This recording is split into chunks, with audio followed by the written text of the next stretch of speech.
தெய்வீக உலா பார்ட் 3 இன்னைக்கு பார்க்க போகிறோம். நம்மளாம் ஒரு சிங்கத்து வாய்க்குள்ள ஒரு நாள் போயிட்டு வரலாமா?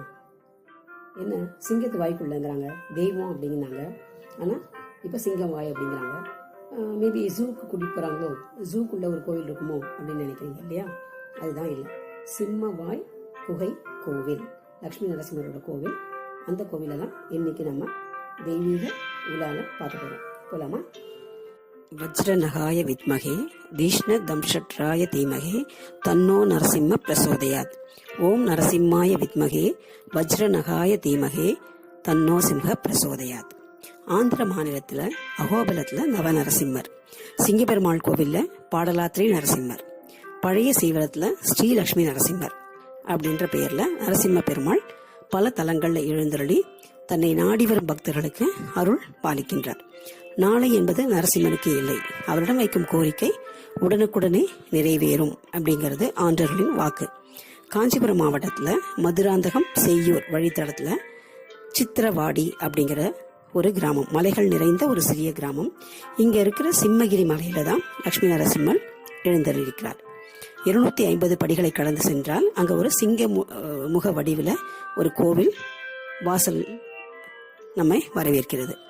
இதுல இந்த தலத்துல தான் லட்சுமி நரசிம்மர் லட்சுமி பிராட்டியை தன் மடி மீது அமர்த்தி அனைத்த கோலத்துல தரிசனம் அளிக்கிறார். ஒரு கையில சங்கு, மற்றொரு கையில சக்கரமும் ஏந்திருக்கார். முதல்ல கொடிமரம், அதை தொடர்ந்து கோயிலுக்கு வெளிப்புறத்துல ஆனந்தவல்லி தாயார், மற்றொரு பக்கத்துல பாவன நரசிம்மர், அருகில சனீஸ்வர பகவான் என தனித்தனி சன்னதிகள் இருக்கு. சனீஸ்வர பகவான் மகாராஷ்டிரா மாநிலத்தில் அமைந்துள்ள சனி சிங்கனாப்பூர் அப்படிங்கிற சனீஸ்வரரை நினைவுபடுத்துறாரு. இது நவகிரக தோஷ பரிகார ஸ்தலமாகவும் இருக்கு. இந்த நவநரசிம்மன் நவகிரக பீடம் ரொம்ப அழகாக கண்ணாடிக்குள்ள காட்சி அளித்து கொண்டிருக்கிற நவகிரகமும் நரசிம்மரும் சேர்ந்து இது நவகிரக தோஷத்தை போக்கும் அப்படிங்கிற ஒரு ஐதீகமும் இருக்கு.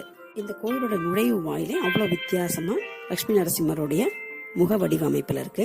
அதுக்கு மேல ஒரு கிரீடம், அந்த தலையில கிரீடம் வச்சிருக்க மாதிரி ஒரு அமைப்பு ரொம்ப அழகா இருக்கு. இந்த கிருத யுகத்துல தேவர்களை கொடுமை செஞ்சான் ஹிரண்யகசிபு. அப்ப சிங்க முகமும் மனித உடலும் கொண்டு நரசிம்ம வடிவத்தில் அழிக்கிறார் அவனை. அந்த நரசிம்மரோட வலது கண்ணில் சூரியனும் இடது கண்ணில சந்திரனும் நெற்றியில் அக்னி தேவனும் காட்சியளிக்கின்றாங்க. சந்திர சூரியர்களை கண்ணாக கொண்டவர் எனது கண்களை ரட்சிக்கட்டும் அப்படின்னு பிரகலாதன் தன்னோட துதியில கூட பிரார்த்தனை செய்வார். இது விசேஷ தத்துவம் என்னன்னா, நரசிம்மர் 9 நரசிம்மராக காட்சியளிக்கிறது தான். நவ நரசிம்மரும் நவ கிரகங்களோடு இணைந்து வழி நடத்தி தன்னுடைய காண வரும் பக்தர்களுக்கு அருள் புரிகிறார். இங்க இந்த சிம்மகிரி மலை அடிவாரத்துல நவ நரசிம்மர் நவகிரகங்களும் ஒரே படத்துல இருக்கிறது ரொம்ப அதிசய அமைப்பா இருக்கு. இது ஆந்திர பிரதேசத்துக்கு அப்புறம் இங்கதான் இந்த அமைப்பு இருக்கு. இந்த கண்ணாடி அறையில பிரமிடு வடிவத்துல இருக்கிறது இன்னும் கூடுதல் சிறப்பாக இருக்கு. இந்த கோவிலுக்கு போறதுக்கு ஆட்டோ வசதி, பஸ் வசதி எல்லாமே இருக்கு. அதுக்கு இந்த மலைக்கு கீழே பிரம்மா, சரஸ்வதி, சிவன், அப்புறம் நாகம், புத்தோடு இருக்கிற நாகம், இந்த அமைப்புகளும் மிக அழகான வடிவில் இருக்கு. இந்த கோவிலை சுத்தி அழகான இயற்கை வடிவம் சூழ்ந்து இந்த மரங்களும் சோலைகளுமா இருக்கு. பிரகாரத்தை சுத்தி நிறைய மரங்கள் ரொம்ப அப்படியே பசுமையா காட்சியளிக்கிறது.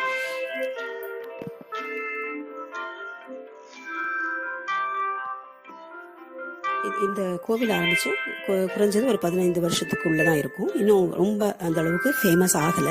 ஸோ இந்த கோவில்களை பார்த்து மக்கள் நிறைய அடிக்கடி சென்று பார்க்கும் பொழுது இந்த கோவில் பிரசித்தம் பெற்று பிறகு அங்கும் பல சிறப்பான நிகழ்வுகள் எல்லாம் நடத்துவதற்கும் ஏதுவாக இருக்கும். அந்த கோவில் காலையில் 7:30 மணிக்கு திறக்கிறாங்க, திருப்பி ஈவினிங் 7:30 மணி வரைக்கும் இருக்கு. நடுவில் லஞ்ச் டைம் அந்த மாதிரி மூடுவாங்களா இருக்கும். பக்கத்துலேயே அந்த அர்ச்சகரும் இருக்காரு.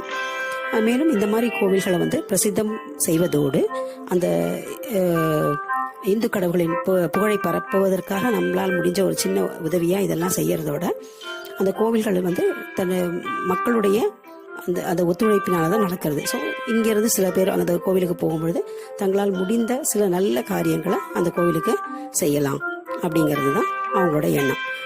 தேவையான பொருட்கள் வாங்கி கொடுக்கலாம், இல்லை அந்த கோவிலுக்கு வேற ஏதாவது செய்யணும் அப்படின்னாலும் எத்தனையோ கோவில்களுக்கு செய்யும் பொழுது இந்த மாதிரி டெவலப் ஆயிட்டே வர கோவில்களுக்கு செய்யறது இன்னும் கூடுதல் சிறப்பாக இருக்கும். ஸோ இந்த கோவிலை தரிசித்து எல்லோரும் லட்சுமி நரசிம்மன் அருள் பெற வாழ்த்துகிறோம். நன்றி, வணக்கம்.